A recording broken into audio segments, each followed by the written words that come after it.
ఏదో బాగా దానాలు చేయాలి అని చెప్పి అక్రమాలు చేస్తే అది దానం అవుతుందా? మోసం చేసి దానం చేస్తాడు, దానం అవుతుందా? అది అట్లా అవుతుంది. మోసం చేసి నీ భాగం నీకు ఇచ్చాను స్వామి అంటే అసలు ముందు మోసం చేసిన దానికి సమాధానం చెప్పు అంటాడు భగవంతుడు కదా. అది ఎట్లా అవుతుంది?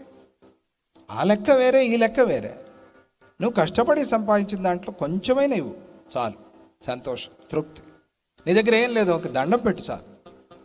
మోసం చేసి అన్యాయం చేసి దాన్ని నేను దానం చేస్తానంటే ఎట్లా అవుతుంది? అది లాభం, అది చాలా పొరపాటు, అది చాలా తప్పు. అట్లా ఎవరో ఎక్కడో దేవస్థానం కట్టారు, అదే కథల్లో కూడా వస్తుంది. అన్యాయం చేసిన డబ్బుతో దేవాలయం కట్టాడు. బ్రహ్మాండ పురాణంలో కథ వచ్చింది. ఎప్పుడో ఎన్నో జన్మలకి ఆ దేవాలయం కట్టిన పుణ్యము వాడికి వచ్చింది, రాకుండా పోలా, ఎన్నో జన్మలకు వచ్చింది. ఈలోగా ఏమైంది? ఈ మోసం చేసి అక్రమం చేసిన దానికి అనుభవించాల్సి వచ్చింది. ఇది బ్రహ్మాండ పురాణంలో స్పష్టంగా.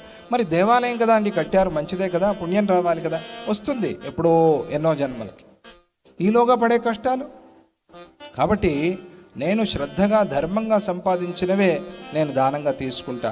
అన్యాయంగా సంపాదించినవి, అశ్రద్ధ వల్ల అపవిత్రంగా ఉండేవి, అటువంటి గొప్ప ధనాలు కూడా నేను తీసుకోను. ధర్మపురుషుడు స్పష్టంగా చెప్పాడు.